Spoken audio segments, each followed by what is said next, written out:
Friends, ಇದು Oppo F31 5G unbox ಮಾಡಿ ನೋಡೋಣ ಬಾಕ್ಸ್ ಅಲ್ಲಿ ಏನೇನ್ ಬಂದಿದೆ ಅಂತ. ಇದೊಂದು ಬಾಕ್ಸ್ ಅಲ್ಲಿ ಕ್ವಿಕ್ ಗೈಡ್ ಆಸ್ ಯೂಶುವಲ್ ಎಲ್ಲ ಫೋನ್ಸ್ ಅಲ್ಲೂ ಬಂದೇ ಬರುತ್ತೆ. ಕೇಸ್ ಕೊಟ್ಟಿದ್ದಾರೆ. ಕೇಸ್ ಬಿಲ್ಡ್ ಕ್ವಾಲಿಟಿ ಕೂಡ ಕೇಸ್ ಅಲ್ಲಿ ತುಂಬಾ ಚೆನ್ನಾಗಿದೆ. ಓಕೆ ಗೈಸ್, ಈಗ ಫೋನ್ ನ ಸೈಡಿಗೆ ಇಡೋಣ. ಇನ್ನ ಬಾಕ್ಸ್ ಅಲ್ಲಿ ಏನೇನಿದೆ ನೋಡೋಣ. ಚಾರ್ಜರ್ ಇದೆ, A2 ಟೈಪ್ ಸಿ ಕೇಬಲ್ ಕೂಡ ಇದೆ. ಬಾಕ್ಸ್ ಅಲ್ಲಿ ಈಗ ಇಷ್ಟೇ ಇರೋದು. ಇವೆಲ್ಲ ಸೈಡ್ ಇಟ್ಬಿಟ್ಟು ಫೋನ್ ನೋಡೋಣ ಬನ್ನಿ. ಫಸ್ಟ್ ಇಂಪ್ರೆಷನ್ ಕಲರ್ ನನ್ಗಂತೂ ತುಂಬಾ ಇಷ್ಟ ಆಯ್ತು. ಇದರಲ್ಲಿ ಸ್ವಲ್ಪ ಫ್ಯೂಚರ್ಸ್ ನ ಮಾತಾಡೋಣ.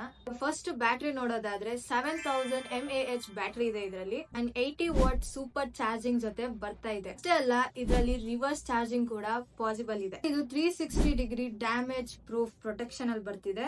ನಮ್ಗೆ IP66, 68, 69 ಕಂಪ್ಲೀಟ್ಲಿ ವಾಟರ್ ರೆಸಿಸ್ಟೆಂಟ್ ಅಲ್ಲಿ ಬರ್ತಿದೆ. ಇದರಲ್ಲಿ 6.57 ಇಂಚ್ AMOLED ಡಿಸ್ಪ್ಲೇ ಇದೆ. ಈಗ ಕ್ಯಾಮ್ರಾ ನೋಡೋದಿಕ್ ಹೋದ್ರೆ 50 mega pixel, 2 mega pixel back side dual camera ಕೂಡ ಕೊಟ್ಟಿದ್ದಾರೆ. ಫ್ರಂಟ್ ಕ್ಯಾಮ್ರಾ ನೋಡೋದಾದ್ರೆ 16 ಮೆಗಾ ಪಿಕ್ಸೆಲ್. ಇದರಲ್ಲಿ 1400 ನಿಟ್ಸ್ ಬ್ರೈಟ್ ಡಿಸ್ಪ್ಲೇ ಇದೆ. ಫೀಚರ್ಸ್ ಎಲ್ಲ ನೀವು ನೋಡಿದ್ರಿ ಅಲ್ವಾ ಗೈಸ್.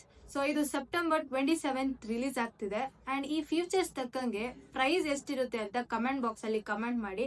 ಅಂಡ್ ನನ್ನ ಪೇಜ್ ನ ಫಾಲೋ ಮಾಡೋದನ್ನ ಮರಿಬೇಡಿ.